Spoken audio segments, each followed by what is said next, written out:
Prologue. A solitary human voice. We are air. We are not earth. Mesiv Mamur Dashavia. I don't know what I should talk about death, or about love, or are they the same? Which one should I talk about? We are newlyweds. We still walked around holding hands, even if were just going to the store. I would say to him, I love you. But I didn't know then how much. I had no idea. We lived in the dormitory of the firehouse where he worked, on the second floor. There were three other young couples. We all shared a kitchen. On the first floor, they kept the trucks, the red fire trucks. That was his job. So I always knew what was happening, where he was, how he was. One night, I heard a noise. I looked out the window. He saw me, close the window, and go back to sleep. There's a fire at the reactor. I'll be back soon.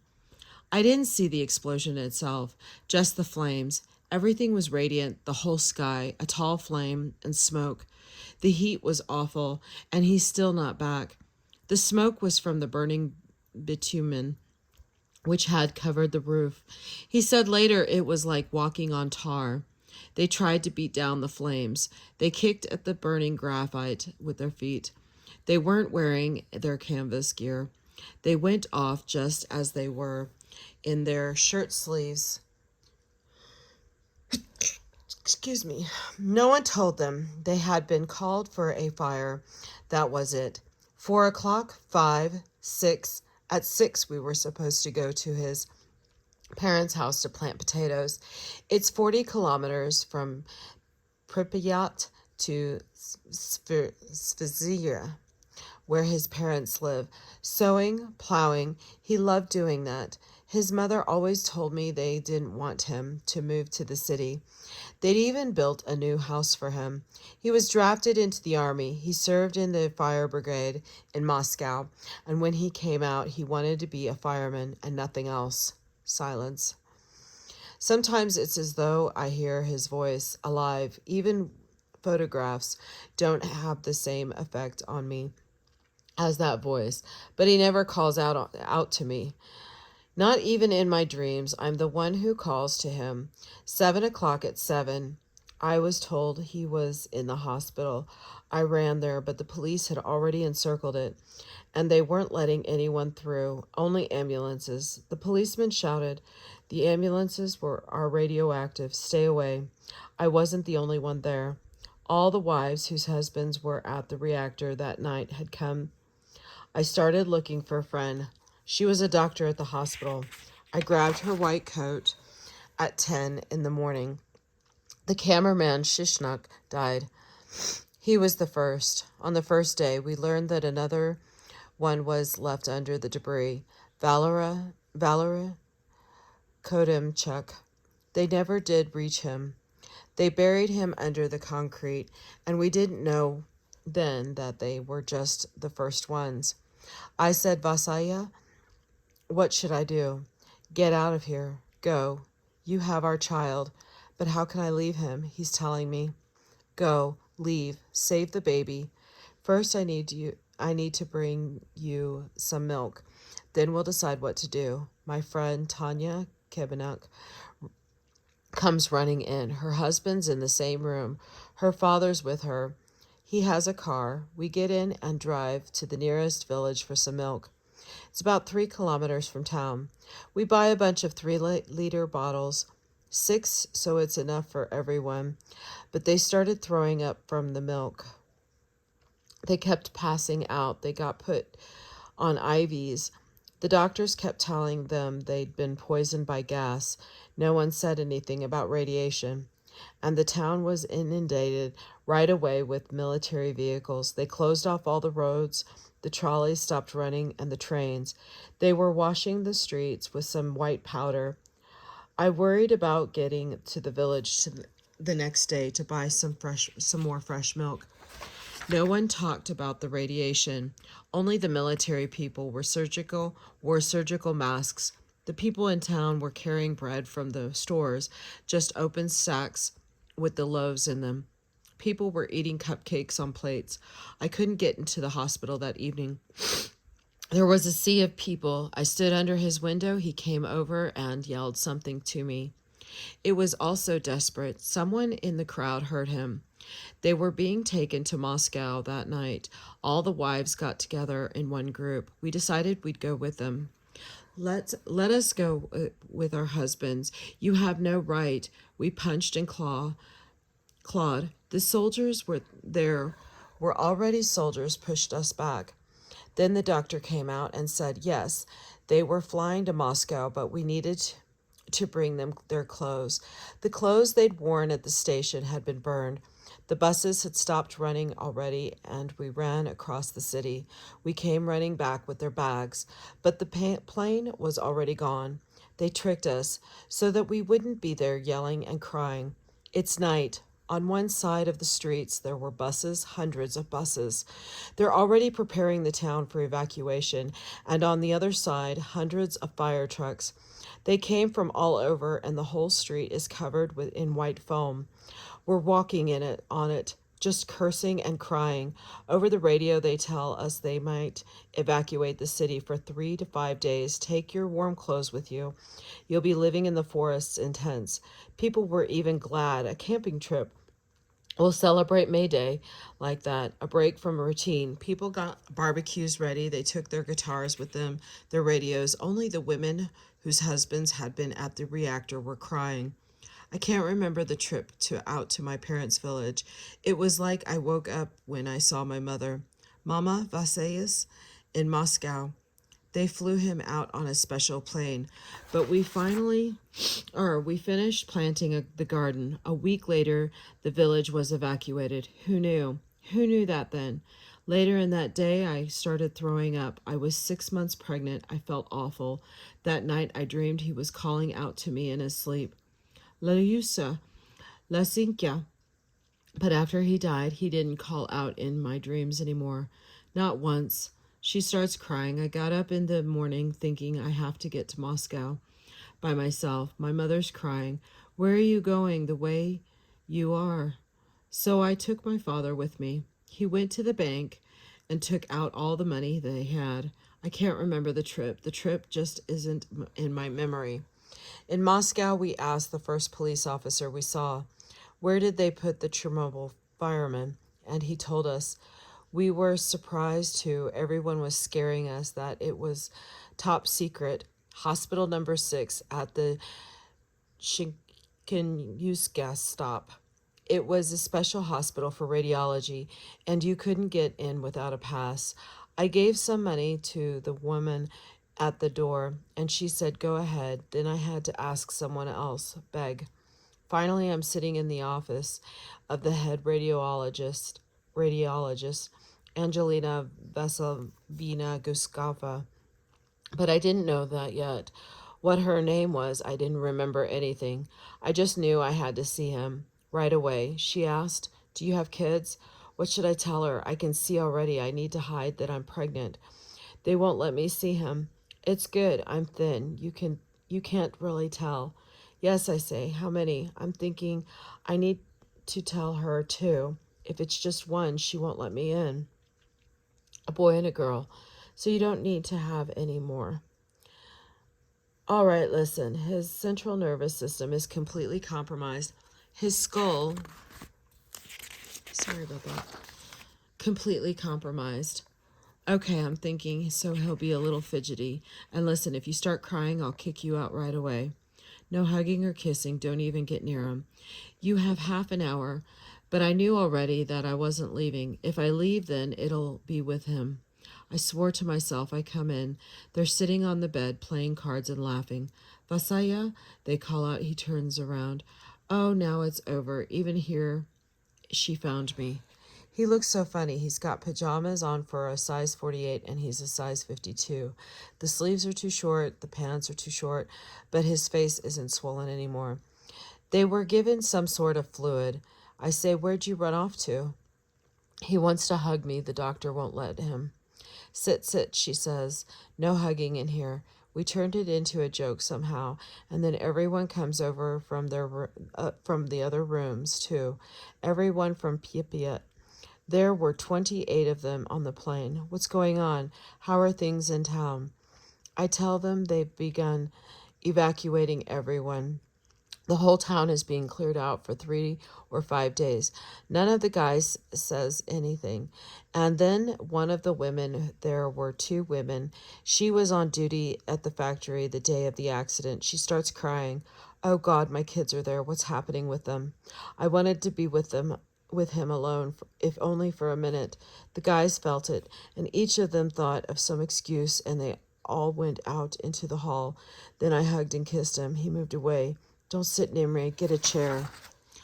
That's just silly, I said, waving it away. Did you see the explosion? Did you see what happened? You were the first ones there. It was probably sabotage. Someone set it up. All the guys think so. That's what people were saying then. That's what they thought. The next day, they were lying by themselves, each in his own room. They were banned from going into the hallway, from talking to each other. They knocked on the walls with their knuckles. Dash dot, dash dot. The doctors explained that everyone's body reacts differently to radiation. One person can handle what another can't. They even measured the radiation of the walls where they had them, to the right, left, and the floor beneath.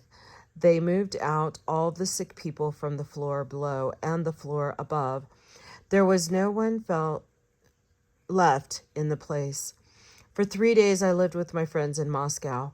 They kept saying, take the pot, take the plate, take whatever you need. I made turkey soup for 6 of our boys, firemen from the same shift. They were all on duty that night. Bashak, Kibanok, Titanok, Pravik, Tishura. I went to the store and bought them toothpaste and toothbrushes and soap. They didn't have any of that at the hospital. I bought them little towels. Looking back, I'm surprised by my friends. They were afraid. Of course, how could they not be? There were rumors already, but still they kept saying, take whatever you need. Take it. How is he? How are they all? Will they live? She is silent. I met a lot of good people then. I don't remember all of them. I remember an old woman janitor who taught me. There are sicknesses that can't be cured. You just have to sit down and watch them. Early in the morning, I go to the market, then to my friend's place, where I make the soup. I have to grate everything and grind it. Someone said, bring me some apple juice so I come with 6.5 liter cans, always for 6. I race to the hospital, then I sit there until evening. In the evening, I go back across the city. How much longer could I have kept that up? After 3 days, they told me I could stay in the dorm for medical workers. It's on the hospital grounds. God, how wonderful, but there's no kitchen. How am I going to cook? You don't need to cook anymore. I can't digest the food. He started to change. Every day I met a brand new person. The burns started to come to the surface in his mouth, on his tongue, his cheeks. At first there were little lesions, and then they grew. It came off in layers as white film. The color of his face, his body, blue, red, gray-brown, and it's all so very mine. It's impossible to describe. It's impossible to write down and even to get over. The only thing that saved me was it happened so fast. There wasn't any time to think. There wasn't any time to cry. I loved him. I had no idea how much. We had just gotten married. When we walked down the street, he'd grab my hands and whirl me around and kiss me. Kiss me. People are walking by and smiling. It was a hospital for people with acute radiation poisoning. 14 days. In 14 days, a person dies. On the first day in the dormitory, they measured me with a dosimeter, my clothes, bag, purse, shoes. They were all hot, and they took it all right away. Even my underthings. The only thing they left was my money. In exchange, they gave me a hospital robe, a size 56, and some size 43 slippers. They said they'd return the clothes, maybe, or maybe they wouldn't, since they might not be possible to launder at this point. That is how I looked when I came to visit. I frightened with him. Woman, what's wrong with you? But I was still able to make him some soup. I boiled the water in a glass jar, and then I threw pieces of chicken in there. Tiny, tiny pieces. Then someone gave me her pot. I think it was the cleaning woman or the guard. Someone else gave me a cutting board for chopping my parsley. I couldn't go to the market in my hospital robe. People would bring me vegetables, but it was all useless. He couldn't even drink anything. He couldn't even swallow a raw egg. But I wanted to get him something tasty, as if it mattered. I ran to the post office. Girls, I told them, I need to call my parents in Ivano-Frankovsk right away. My husband is dying. They understood right away where I was from and who my husband was, and they connected me. My father, sister, and brother flew out to that very day to Moscow. They brought me my things and money. It was the 9th of May. He always used to say to me, "You have no idea how beautiful Moscow is, especially on V-Day. When they set off the fireworks, I want you to see it." I'm sitting with him in the room. He opens his eyes. Is it day or night? It's 9 at night. Open the window. They're going to set off the fireworks. I open the window. We're on the 8th floor, and the whole city's there before us. A bouquet of fire was exploding in the air. Look at that, I said. I told you I'd show you Moscow, and I told you I'd always give you flowers on holidays. I look over, and he's getting 3 carnations from under his pillow. I gave the nurse money, and she bought them. I ran over to him, and I kiss him. My love, my one and only. He starts growling. What did the doctors tell you? No hugging me and no kissing. They wouldn't let me hug him. But I lifted him and sat him up. I made his bed. I placed the thermometer. I picked up and brought back the sanitation dish. I stayed up with him all night. It's a good thing that it was in the hallway, not in the room, that my head started spinning. I grabbed him onto the windowsill. A doctor was walking by. He took me by the arm, and then suddenly, "Are you pregnant?" No, no. I was so scared someone would hear us. Don't lie, he sighed. The next day, I got called to the head doctor's office. Why did you lie to me? She said. There was no other way. If I told you, you'd send me home. It was a sacred lie. What have you done? But I was with him. I'll be grateful to Angelina Vasilievna Guskava my whole life. Other wives also came, but they weren't allowed in. Their mothers were with me. Vlada Provok's mother kept begging God, take me instead. An American professor, Dr. Gale, he's the only one who did the bone marrow operation, tried to comfort me. There's a tiny ray of hope, he said, not much, but a little. Such a powerful organism, such a strong guy. They called for all his relatives. 2 of his sisters came from Belarus, his brother from Leningrad. He was in the army there. The younger one, Natasha, she said, she was 14. She was very scared and cried a lot, but her bone marrow was the best fit. Now I can talk about this. Before I couldn't. I didn't talk about it for 10 years. When he found out they'd been taking the bone marrow from his sister, he flat out refused. I'd rather die. She's so small. Don't touch her. His older sister, Lyuda, was 28. She was a nurse herself. She knew what she was getting into. As long as he lives, she said. I watched the operation. They were lying next to each other on the tables. There was a big window onto the operating room. It took 2 hours. When they were done, Lyuda was worse off than he was. She had 18 punctures in her chest. It was very difficult for her to come out from under the anesthesia. Now she's sick. She's an invalid. She was a strong, pretty girl. She never got married. So then I was running from one room to the other. From his room to hers, he wasn't in an ordinary room anymore. He was in a special biochamber behind a transparent curtain. No one was allowed inside. They have instruments there so that without going through the curtain, they can give him shots. Place the catheter. The curtains are held together by Velcro, and I've learned to use them. I push them aside and go inside. There was a little chair next to his bed.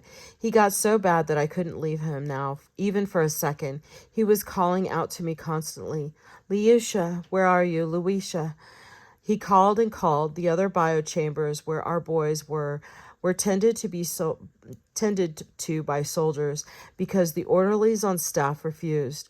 They demanded protective clothing. The soldiers carried the sanitary vessels. They wiped the floors down, changed the bedding. They did everything. Where did they get those soldiers? We didn't ask. But every day I would hear, dead, dead. Tishira is dead. Titing is dead. Dead. It was like a sledgehammer to my brain. He was producing stool 25 to 30 times a day with blood and mucus. His skin started cracking on his arms and legs. He became covered with boils. When he returned his head, there'd be a clump of hair left on the pillow. I tried jokingly, "It's convenient, you don't need a comb." Soon they cut all of their hair. I did it for him myself. I wanted to do everything for him myself. If it had been physically possible, I would have stayed with him all 24 hours.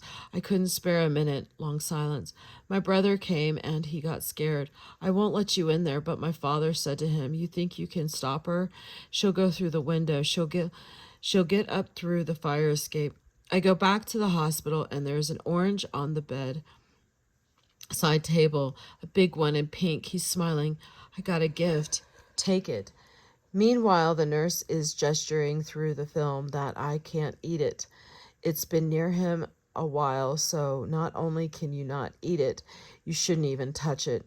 "Come on, eat it," he says. "You like oranges." I take the orange in my hand. Meanwhile, he shuts his eyes and goes to sleep. They were always giving him shots to put him to sleep. The nurse is looking at me in horror, and me, I'm ready to do whatever it takes so that he doesn't think about death, and about the fact that his death is horrible, that I'm afraid of him. There's a fragment of some conversation. I'm remembering it. Someone is saying, "You have to understand this is not your husband anymore, not a beloved person, but a radioactive object with a strong density of poisoning. You're not suicidal. Get a hold of yourself. And I'm not like someone who's lost her mind. But I love him. I love him. He's sleeping, and I'm whispering, I love you." Walking in the hospital courtyard, I love you. Carrying his sanitary tray, I love you. I remembered how we used to live at home. He only fell asleep at night after he'd taken my hand. That was a habit of his, to hold my hand while he slept. All night, so in the hospital, I take his hand and don't let go. One night, everything's quiet. We're alone. He looked at me very, very carefully, and suddenly he said, "I want to see our child so much. How is he? What are we going to name him?" "You'll decide that yourself." "Why myself when there's two of us?" "In that case, if it's a boy, he should be Vasya. And if it's a girl, Natasha." I had no idea then how much I loved him. Just him. I was just like a blind person. I couldn't feel the little pounding underneath my heart. Even though I was 6 months in, I thought that my little one was inside me, that he was protected. None of the doctors knew I was staying with him at night in the biochamber. The nurses let me in. At first, they pleaded with me too. "You're too young. You're young. Why are you doing this? That's not a person anymore. That's a nuclear reactor. You'll just burn together." I was like a dog running after him. I'd stand for hours at their doors begging and pleading. And then they'd say, "All right, the hell with you. You're not normal." In the mornings just before 8, when the doctors started their rounds, they'd be there on their side of the film. Run, so I'd go to the dorm for an hour. Then from 9 a.m. to 9 p.m., a pass to come in. My legs were blue below the knee, blue and swollen. That's how tired I was. While I was there with him, they wouldn't, but when I left, they photographed him without any clothes, naked, one thin little sheet on top of him. I changed that little sheet every day, and every day by evening it was covered in blood. I picked him up, and there were pieces of his skin in my hand. They stick to my hands. I ask him, Love, help me prop yourself up on your arm, your elbow as much as you can. I'll smooth out your bedding, get wrinkles, and fold out any little wrinkle that was already a wound on him. I clipped my nails down till they bled so I wouldn't accidentally cut them. None of the nurses could approach him. If they needed anything, they'd call me, and they photographed him for science. They said I'd have pushed them all out of there. I'd have yelled and hit them. How dare they? It's all mine. It's my love. If only I'd been able to keep them out of there. I'm walking out of the room into the hallway, and I'm walking toward the couch because I don't see them. I tell the nurse on duty he's dying, and she says to me, What did you expect? He got 1,600 Roentgen. 400 is a lethal dose. You're sitting next to a nuclear reactor. It's all mine. It's my love. When they all died, they did a rammment at the hospital. They scraped down the walls and dug up parquet. And then the last thing I remember, it in flashes, all broken up. I'm sitting on my little chair next to him at night at 8. I say, Vasenka, I'm going for a little walk. He opens his eyes and closes them. Let me go. I just walk to the dorm, go up to my room, lie down on the floor. I can't lie on the bed. Everything hurt too much. When already the cleaning lady is knocking. Go run to him. He's calling for you like mad.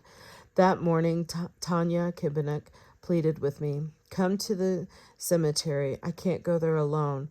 They are burying Vitya Kibinek and Volodya Pravik. They were friends of mine, Vasya. Our families were friends.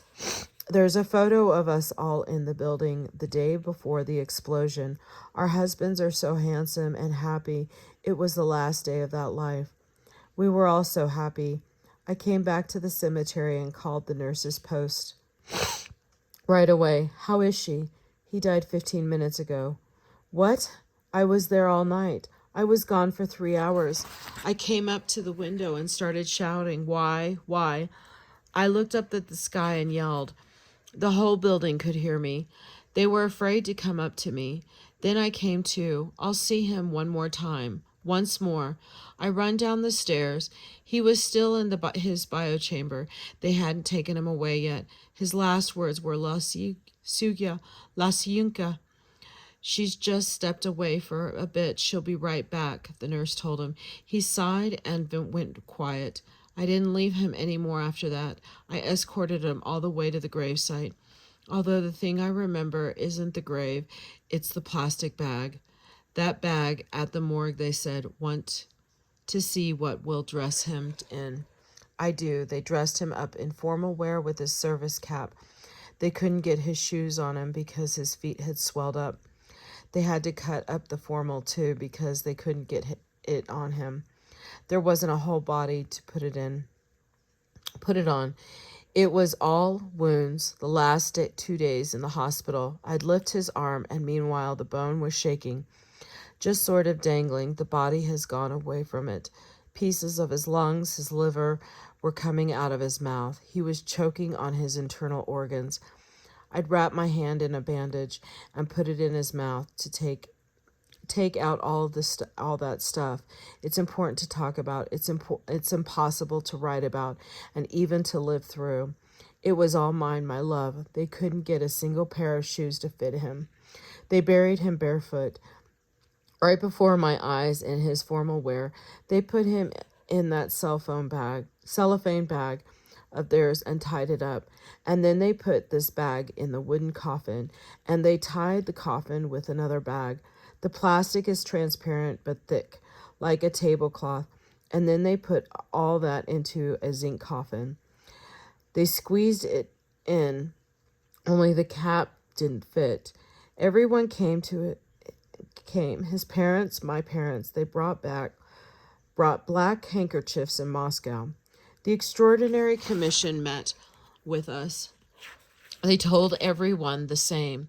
It's impossible for us to give you the bodies of your husbands, your sons. They are very radioactive and will be buried in Moscow in a special way, in sealed zinc caskets under cement tiles, and you need to sign this document here. If anyone got indignant and wanted to take the coffin back home, they were told that the dead were now heroes, you see, and that they were no longer belonged to their families.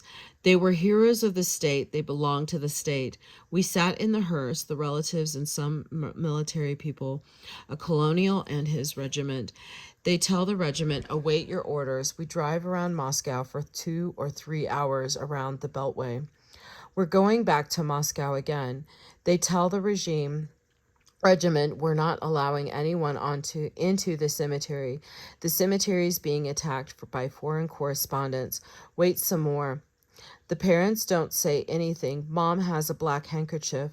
I sense I'm about to black out. Why are they hiding my husband? He's what? A murderer? A criminal? Who are we burying? My mom? Quiet. Quiet, daughter.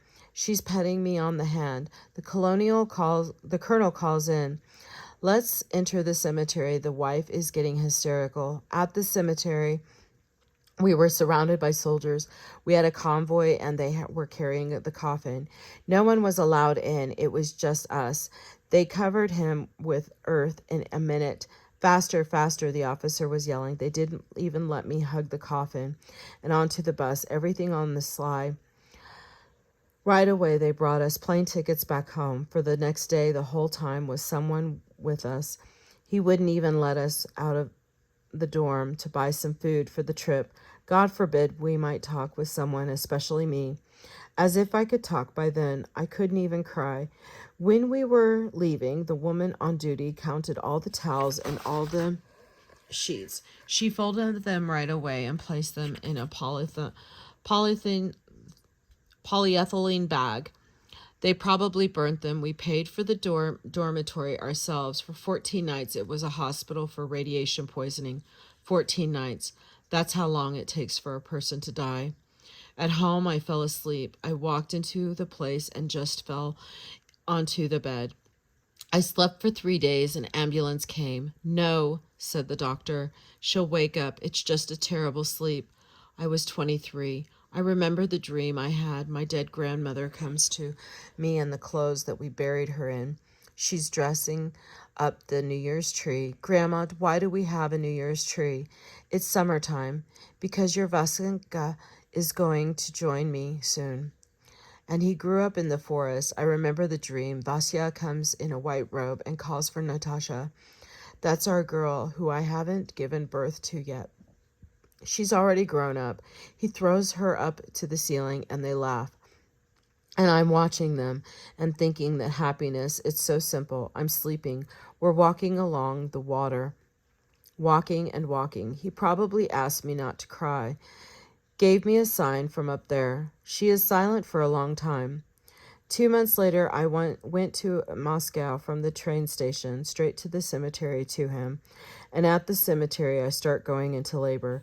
Just as I started talking to him, they called the ambulance. It was at the same time Angelina Vasilyevna Goskava's that I gave birth. She said to me back then, you need to come here to give birth. It was 2 weeks before I was due. They showed her to me, a girl, Natashinka. I called out, your father named you Natashinka.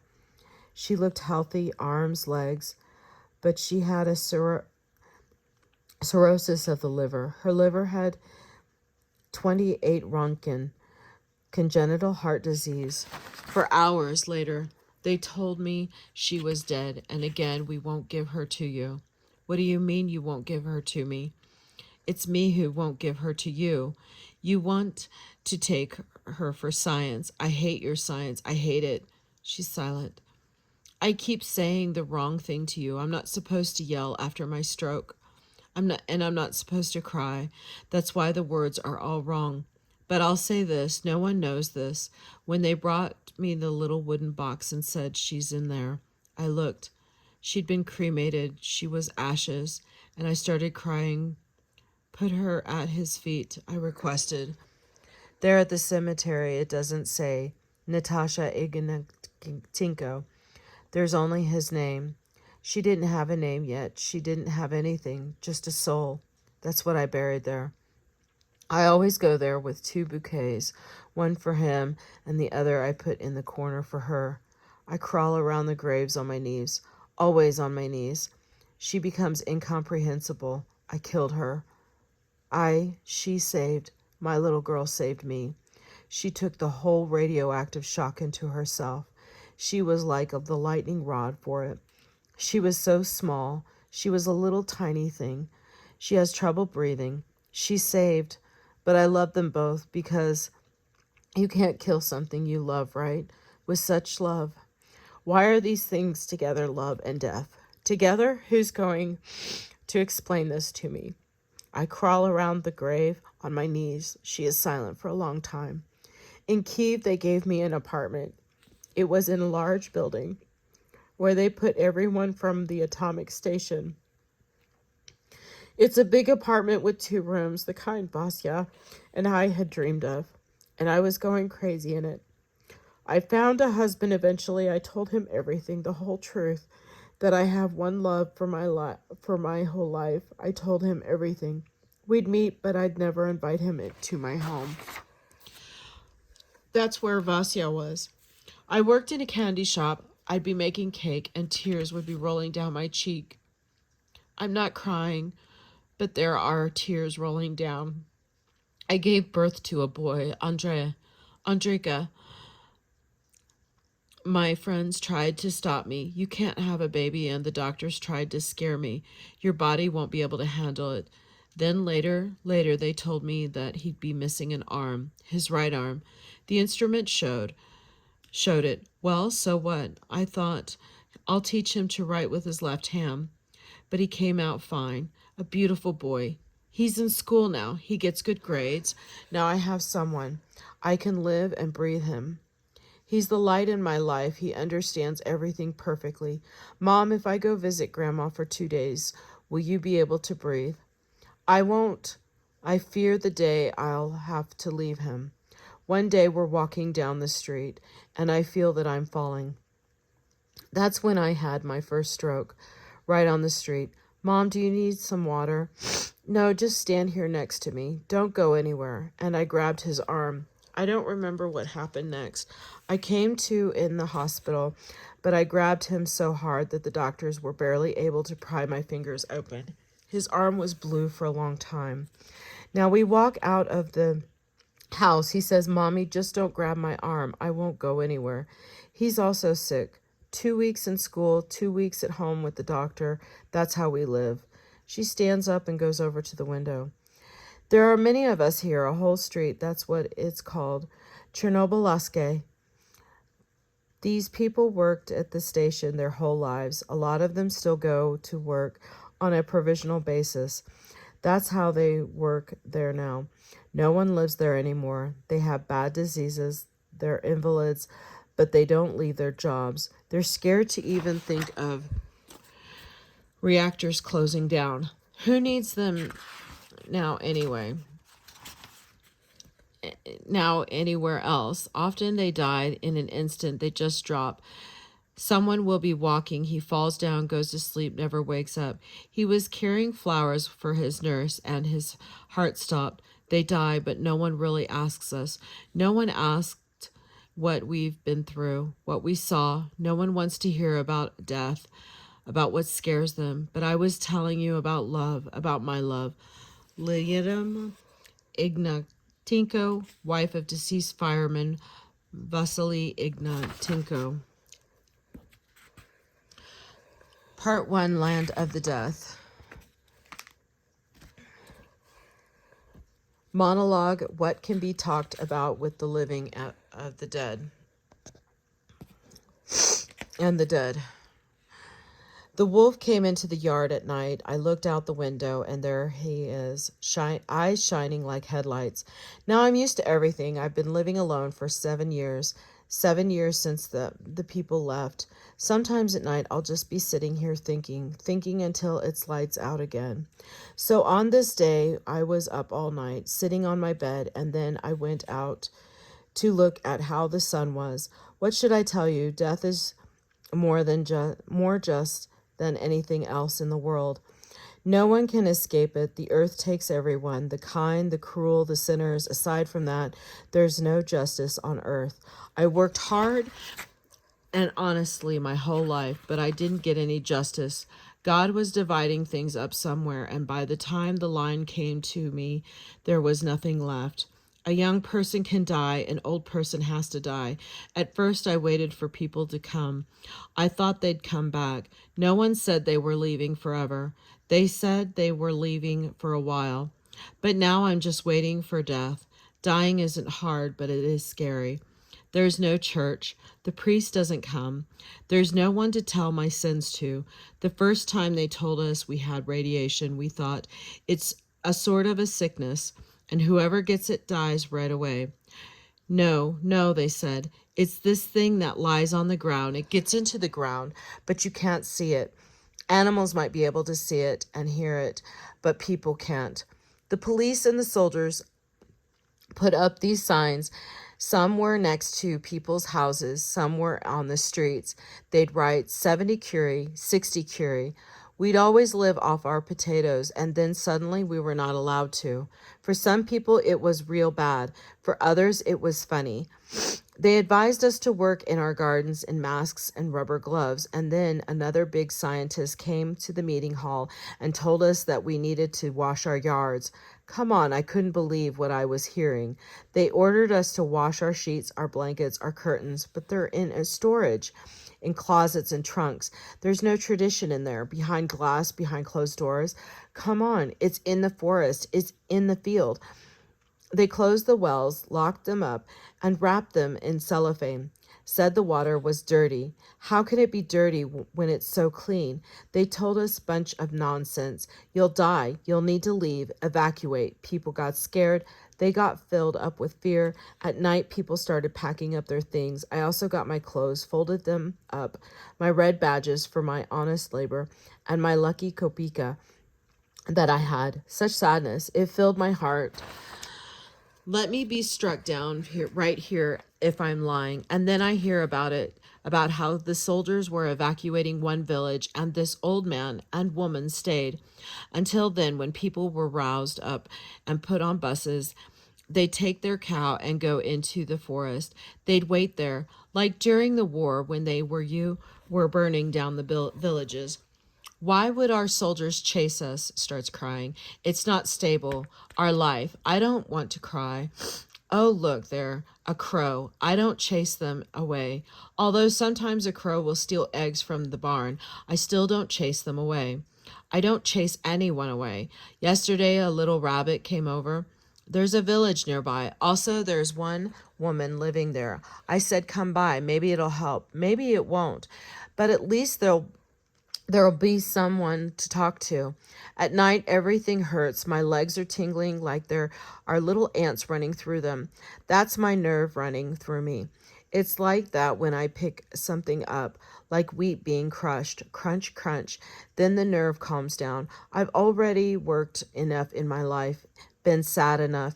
I've had enough of everything, and I don't want anything more.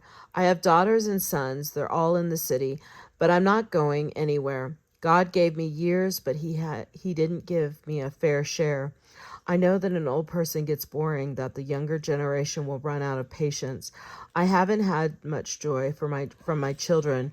The ones who've gone into the city are always crying. Either their daughter-in-law is hurting their feelings or their daughter is. They want to come back. My husband is here. He's buried here. If he wasn't lying here, he'd be living in some other place, and I'd be with him. Cheers up suddenly. And why should I leave? It's nice here. Everything grows, everything blooming.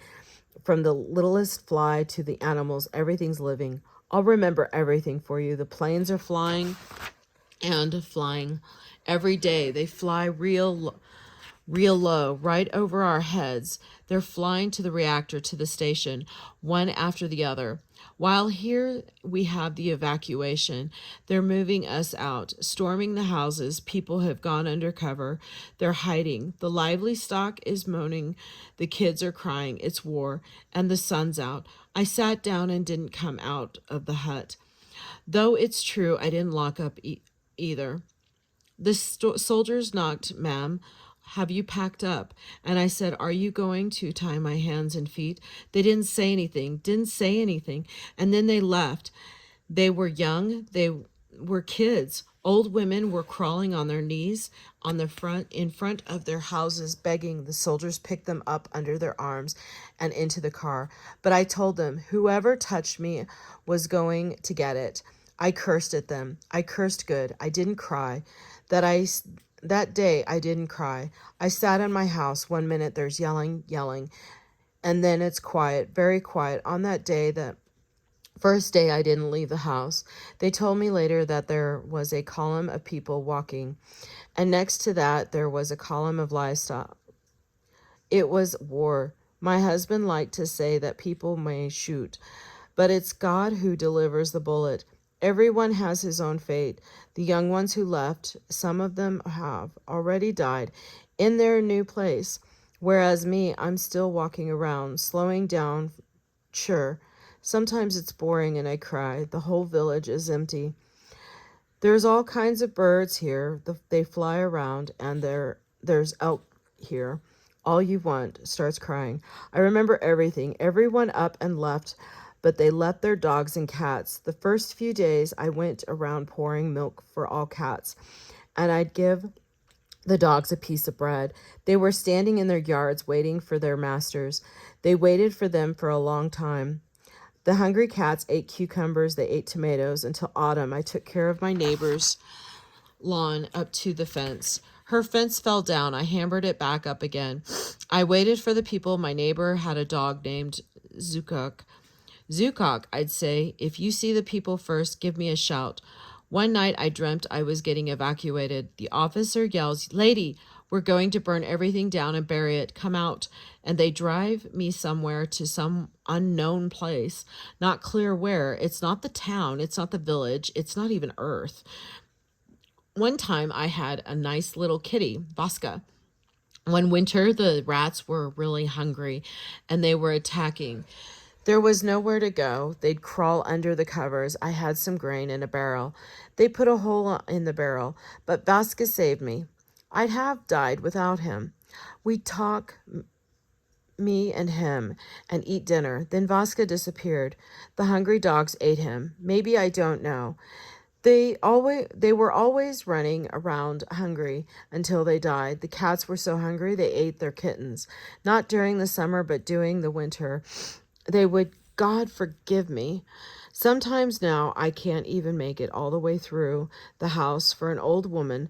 Even the stove is cold during the summer. The police came here sometimes, check things out. They bring me bread. But what are they checking for? It's me and the cat. This is a different cat. When we hear the police, we're happy. We run over. They bring him a bone. Me, they'll ask, what if the bandits come? What'll they get off me? What'll they take? My soul, because that's all I have.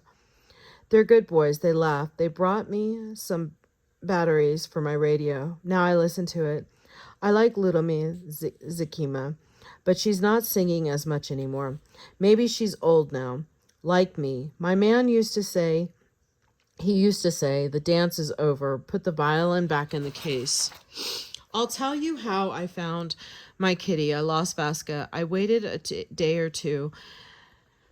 A day, 2 days, then a month. So that was that. I was all alone. No one to even talk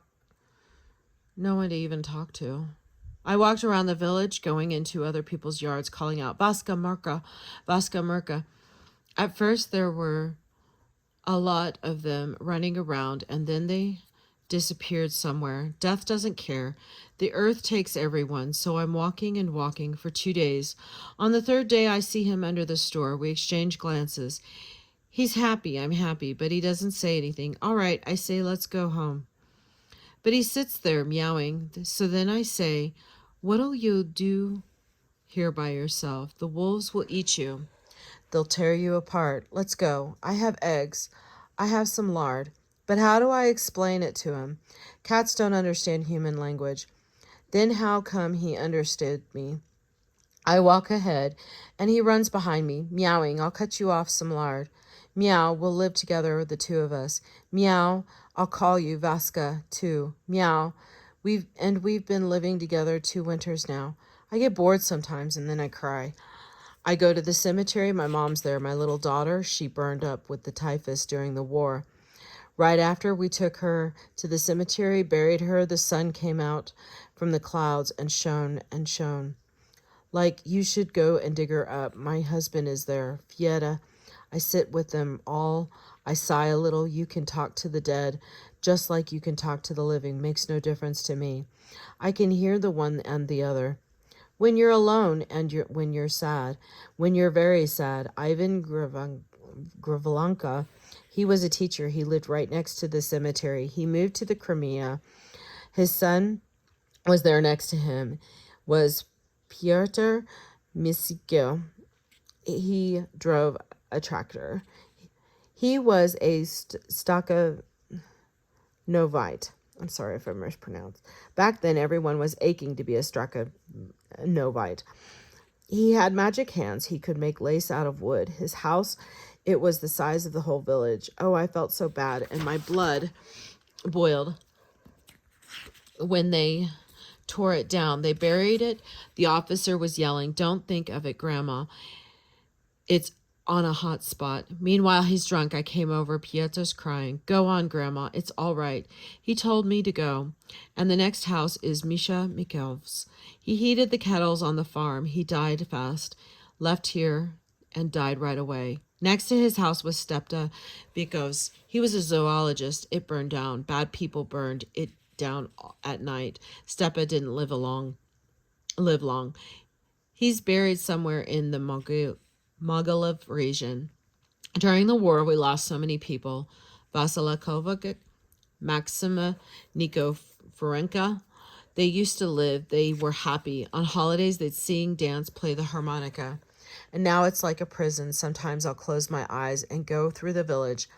Well, I say to them, what radiation? There's a butterfly flying and bees are buzzing and my Vaska's catching mice. Oh, Lyobochka, do you understand what I'm telling you? My sorrow, you'll carry it to people. Maybe I won't be here anymore. I'll be in the ground under the roots. Zaneta Kovalenka, resettler. Monologue about a whole life written down on doors. I want to bear witness what happened. It happened 10 years ago, and it happens to me again every day. We lived in the town of Pripyat, and in that town, I'm not a writer. I won't be able to describe it. My mind is not enough to understand it, and neither is my university degree. There you are, a normal person, a little person. You're just like everyone else. You go to work, you return from work, you get an average salary. Once a year, you go on vacation. You're a normal person. And then one day, you're turned into Chernobyl person, an animal that everyone's interested in and that no one knows anything about. You want to be like everyone else, and now you can't. People look at you different. They ask you, was it scary? How did the station burn? What did you see? And can you have children? Did your wife leave you? At first, we all turned into animals. The very word Chernobyl is like a signal. Everyone turns their head to look. He's from there. That's how it was in the beginning. We didn't just lose a town. We lost our whole lives. We left on the third day. The reactor was on fire. I remember one of my friends saying, "It smells of reactor." It was an indescribable smell, but the papers were already writing about that.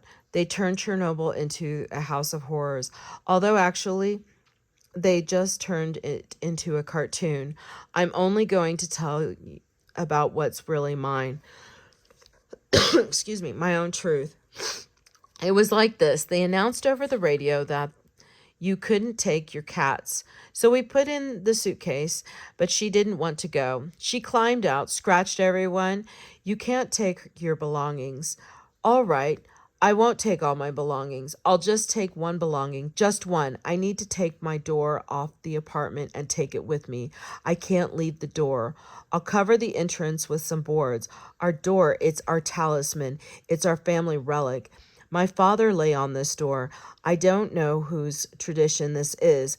It's not like that everywhere, but my mother told me that the deceased must be placed on the door of his home. He lies there until they bring the coffin. I sat by my father all night. He lay on this door. The house was open all night. And this door has little etch marks on it. That's me growing up. It's marked there. First grade, second grade, seventh, before the army and next to that. Here my son grew, and my daughter. My whole life is written down on this door. How am I supposed to leave it? I asked my neighbor, he had a car. Help me, he gestured toward his head. You're not quite right, are you? But I took it with me, that door, at night on a motorcycle through the woods. It was 2 years later when our apartment had already been looted and emptied. The police were chasing me. We'll shoot, we'll shoot. They thought I was a thief. That's how I stole the door from my own home. I took my daughter and my wife to the hospital. They had black spots all over their bodies. These spots would appear, then disappear, about the size of a 5-kopeck coin. But nothing hurt. They did some tests on them. I asked for the results. It's not for you. They said, I said, then who's it for? Back then, everyone was saying, we're going to die, we're going to die. By the year 2000, there won't be any Belarusians left. My daughter was 6 years old. I'm putting her to bed, and she whispers in my ear, Daddy, I want to live. I'm still little. And I had thought she didn't understand anything. Can you picture 7 little girls shaved bald in one room? There were 7 of them in the hospital room, but enough. That's it. When I talk about it, I have this feeling. My heart tells me when you're betraying them, because I need to describe it like I'm a stranger. My wife came home from the hospital. She couldn't take it. It'd be better for her to die than to suffer like this, or for me to die, so that I don't have to watch anymore. No, enough. That's it. I'm not in any condition. No, we put her on the door that my father laid on until they brought a little coffin. It was small like the box for a large doll. I want to bear witness. My daughter died from Chernobyl, and they want us to forget about it. Nikola Kalogan, father. Soldiers Chorus. I cannot read half these names. I'm so sorry if I mispronounce them, but I will try. Artyom Bakatyeva, private. Oleg Voraby, liquidator. Vasily Gusinovich, driver and scout. Gennady Dermanov, police officer. Vitaly Karbolovich, liquidator. Valentin Kimonkov, driver and private. Edward Kartokovich, helicopter pilot. Igor Litvin, liquidator. Ivan Lubikizin, private. Alexander Mikhailovich, Geiger, operator. Major Oleg Pavlov, helicopter pilot. Anatolia Rybak, commander of a guard regiment. Victor Sanko, private.